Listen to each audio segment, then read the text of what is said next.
Viewers, আপনারা thumbnail দেখে অবশ্যই এতক্ষণ বুঝে গেছেন আজকের আলোচনার টপিকটা কি। তারপর আমি আপনাকে বলে রাখি যে আজকে আমরা দেখব কিভাবে আমাদের প্লে স্টোর থেকে বিভিন্ন অ্যাপস ডাউনলোড করব। যদি আপনাদের প্লে স্টোর থেকে কোনো অ্যাপস ডাউনলোড হচ্ছে না, এরকম সমস্যায় ভুগে থাকেন, তাহলে ভিডিওটি আপনার জন্য। তো বন্ধুরা, সময় ক্ষেপণ না করে চলুন শুরু করা যাক। প্রথমত আপনি আপনার প্লে স্টোরটি ওপেন করবেন। এই যে আমি আপনাকে দেখিয়ে দিচ্ছি আমার প্লে স্টোর অ্যাপ্লিকেশনটা। এটাতে ঢুকে আপনি প্রথমত উপরে দেখবেন যে আপনার প্রোফাইল নামে একটা অপশন আছে, প্রোফাইল পিকচার। এটা যে পিকচারে থাকুক সেই পিকচারে আপনি ঢুকবেন। প্রোফাইল পিকচার একটা ট্যাপ দেবেন। তারপরে নিচে দেখতে পাচ্ছেন সেটিংস নামে একটা অপশন আছে, এই সেটিংসটা একটা ট্যাপ করে দেবেন। তারপর এখানে 2 নাম্বার যে অপশনটা আপনি দেখতে পাচ্ছেন নেটওয়ার্ক প্রেফারেন্স, আমি আপনাকে মার্ক করে দেখিয়ে দিচ্ছি।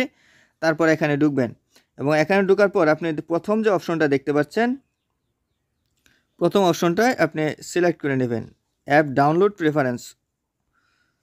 আপনি যদি এখানে আপনাকে ওনারা সাজেস্ট করছে, যদি আপনি মোবাইল ফোন ডাটা ব্যবহার করে যদি আপনি কোনো প্রকার অ্যাপস ডাউনলোড করতে চান, তাহলে প্রথমটা সিলেক্ট রাখবেন।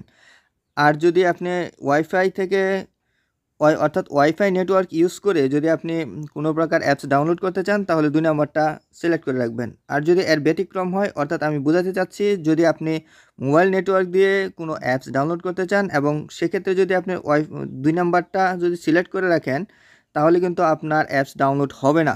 যতই আপনি ডাউনলোড করতে চান সেখানে কিন্তু সার্চ নেবে, কিন্তু ডাউনলোড হবে না। ওয়াইফাই দিয়ে যদি আপনি কোনো প্রকার অ্যাপস ডাউনলোড করতে চান, তাহলে যদি আপনি আর পরবর্তীতে যদি আপনি এই ওভার এনি নেটওয়ার্কটা সিলেক্ট করে রাখেন, তাহলে কিন্তু ডাউনলোড হবে না। অর্থাৎ আপনি যে মাধ্যম থেকে আপনার অ্যাপসটি ডাউনলোড করতে চাচ্ছেন সেটা সিলেক্ট রাখবেন। এটা সিলেক্ট রেখে আপনি ব্যাকে চলে আসবেন। এখন আপনি মোবাইলের যে সেটিংসটা আছে সেটাতে একটা ট্যাপ করে দেবেন। এই যে এটা আমার মোবাইলের সেটিংস, এই সেটিংসে আমরা চলে যাব। আপনার যে কোনো মোবাইল ফোন হতে পারে। তবে এখানে আসার পর আপনি খুঁজে নেবেন যে আপনার অ্যাপস অথবা অ্যাপস ম্যানেজার অথবা অ্যাপস অ্যাপ্লিকেশন নামে কোনো প্রকার অ্যাপস আছে কি না। আপনারা এখানে দেখতে পাচ্ছেন যে এই যে আমার অ্যাপস নামে একটা অপশন আছে, এটাতে আমি ঢুকবো। অর্থাৎ এখানে আপনার এই লেখাটাই অ্যাপসটাও থাকতে পারে অথবা অ্যাপস অ্যাপ্লিকেশন থাকতে পারে অথবা অ্যাপস ম্যানেজারও থাকতে পারে। যাই থাকুক না কেন আপনারা এখানে ঢুকে যাবেন। তো এখানে যখন ঢুকবেন তখন আপনারা এখান থেকে আপনার প্লে স্টোর নামে যে একটা অপশন আছে এটাতে আপনি এভাবে খুঁজে নিতে পারেন, অথবা আপনি যে উপরে সার্চ বার দেখতে পাচ্ছেন এখানে আপনি একটা সার্চ করেও আপনি সহজেই কিন্তু আপনার এই অ্যাপ্লিকেশনটা খুঁজে নিতে পারেন। আমি লিখে নিচ্ছি প্লে স্টোরে। দেখুন বন্ধুরা, আমার প্লে স্টোরটা কিন্তু চলে আসছে। আমি এই প্লে স্টোরটা ওপেন করব। তারপর এখান থেকে নিচে দেখতে পাচ্ছেন যে ফোর্স স্টপ, এটাতে একটা ট্যাপ করে দেবেন।